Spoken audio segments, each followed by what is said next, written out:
financial argument. Follow us on YouTube.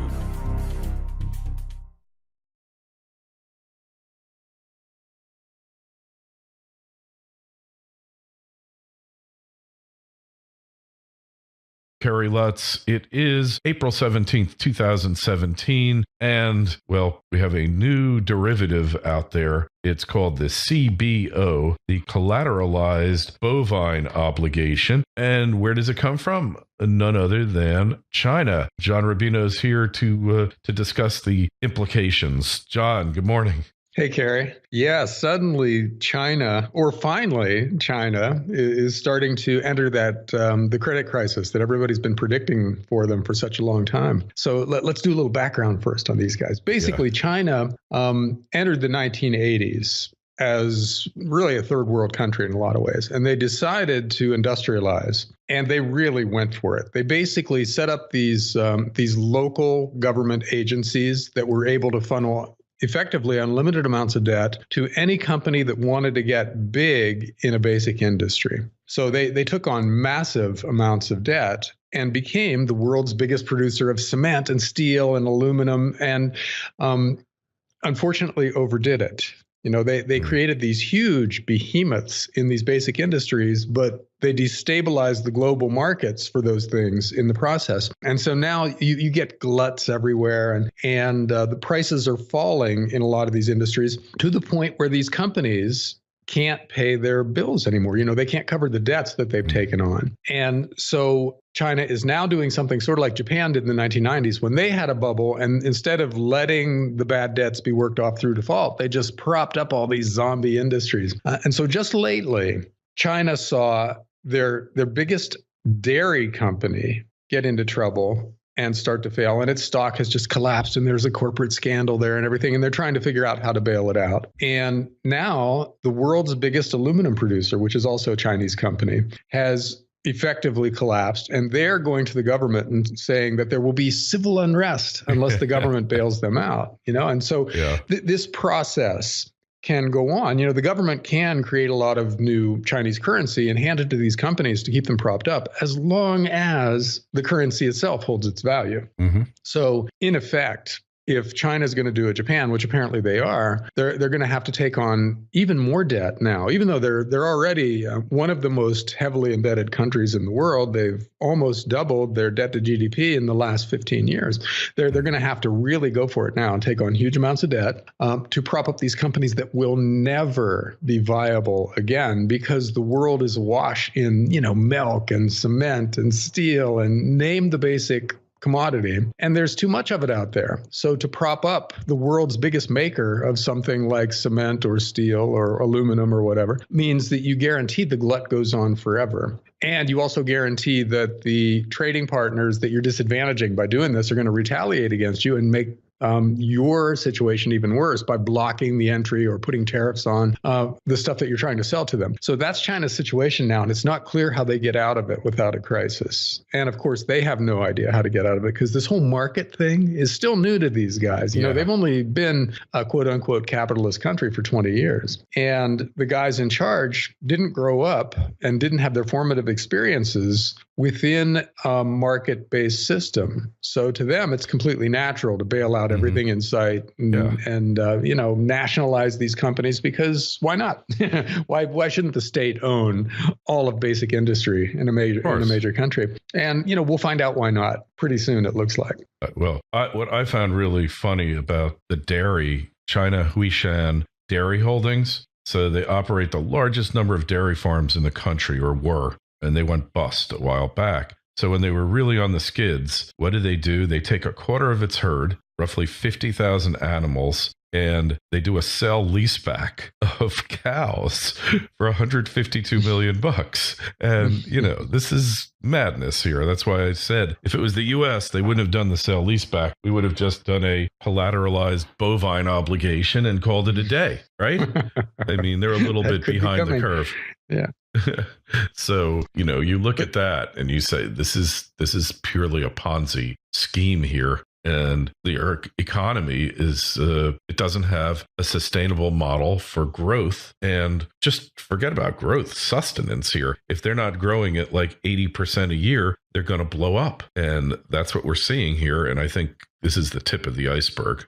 Well, it's definitely the tip of the iceberg because all of these local financing entities, they're part of what's called the shadow banking system in China. And we don't know what they've done in the last decade. There's no good information on who they've lent money to and where they got their money from and who owes what to whom. So you can almost guarantee a lot of unpleasant surprises from that kind of a situation when you've got these opaque entities that are really politically motivated rather than economically motivated, who have access to unlimited funds and who are then handing out nearly unlimited amounts of money to companies that are in industries that aren't growing anymore and that are actually shrinking or that are in massive glut or something like that. Stuff's going to blow up. And so we're seeing the early stage of that process begin to play out. And it's already pretty big. These are really big companies. These are too big to fail entities that are blowing up right now. But as you said, it's just the tip of the iceberg. For every one that blows up today, there's probably 100 more out there in China that could cause real damage if they blow up and that are on the verge of blowing up. So you're going to see the Chinese government and the smaller quasi-governmental entities in China start to really do some amazing stuff to try to stave this off. Capital controls are a guarantee going forward. They've had capital controls on for quite a while now because private sector individuals who made a lot of money in the 20-year boom that China engineered see what's happening out there and they're terrified. So they're trying to get their money out of the country, which is why, Vancouver home prices are through the roof the way they are and why Seattle's booming and Toronto, Canada. That's Chinese money flowing out of the country and into these supposedly safe haven assets. China's been trying to stop that with capital controls, but thanks to Bitcoin, they haven't completely succeeded. No, they want to stop it, but only for the masses, not for the people in leadership positions here, right? Oh, yeah, of course. The Chinese leadership are billionaires, just like the Russian leadership, or at least their friends and family are extremely rich. But yeah, they want everybody else to sit tight, trust them, keep the money in the country, and hope everything turns out all right. But it's not going to turn out all right. So China is going to be one of those stories where nobody really knows what's going on because we can't trust the information, but it looks bad, and it's possible that will spook the rest of the financial markets. But it's also possible that the Western central banks are going to be creating so much new currency that China is going to be kind of an isolated problem over there. And then we have to wait for us to blow up. Yeah. Wow. Speaking of which, the French election is coming up, and that's another that's a potential black swan. Because that affects the value of the euro, which affects the European economy in ways that come back to us. So nothing is separate completely anymore. It's all interconnected. And let Marine Le Pen win in the first round and look like she has a chance in the second round, and then all of a sudden the euro blows up. Or, and I know this is way too soon to speculate really about the Communist Party candidate that it is supposedly soaring in the polls. But if you want a doomsday scenario for the European Union and the Eurozone, picture a runoff election between Marine Le Pen of the far right and this communist guy who now, at least in one poll, has 19% of the vote. That right there would send the euro down by 20% on the day that it became a reality. Oh God, I can't even imagine. I think that could lead to a full-blown panic here, even though we've known this day was coming one way or the other, but none of you out there wanted to believe that Le Pen could actually win. But every time there's a terrorist attack, let's face it, it really starts to make it look more and more like the far left, far right. They're the dominant forces there. But certainly Le Pen, her stock rises every time something happens to destabilize the world here. And every time there's a crisis or a scandal among the elite, the left also gains because they're the guys who are running against the 1%. Yeah. And when you see basically all the major candidates in France have some kind of a funding scandal or some kind of scam that they were pulling where they had their relatives on the government payroll and weren't telling anybody about it, or in Marine Le Pen's case, she got funding from Russia because none of the banks would fund her party in France, and so what does that mean? And so that's the kind of stuff that somebody from the left can run against and do well. So you basically have your version of Donald Trump and Bernie Sanders playing out again in France here, although the stakes are in some ways even higher over there because the monetary system that those guys are running right now is already fatally flawed and it's already going to blow up in their faces. So if you take one of the major components of the Eurozone, France is probably the second most important country in that system, and you give them a tempestuous election in which an anti-Euro person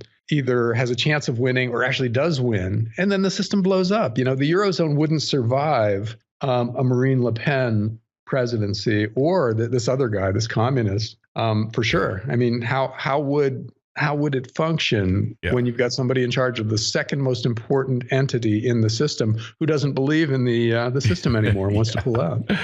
Yeah, that's a great question, and I think not very long, and that will just jolt all the markets. And look, we don't always talk about gold here and silver, but they've been going up. And why have they been going up? Well, who the heck knows? I think it's probably a lot of it's cyclical that we attribute to external news events, but the Korean thing isn't helping. Trump talking down the dollar isn't helping. And then you get into the imminent demise of the euro, which if it's not Le Pen, it's going to be something else that brings it down, John. All those factors lead us to a higher gold price. We're at 1288.5 right this minute as we speak at 12:35 Eastern time, and silver's down 6 cents. It's at 1846, but they've both seen big run-ups on this instability and safe haven purchasing, but I think it's deeper than that. I think it's cyclical as well, and the cycles were against the precious metals for the past 5, almost 6 years, and now they've turned. I mean, you just look at it, like the 30-day price on gold is up 59.30. The 1 year change, which is always interesting, is $54. So they are performing,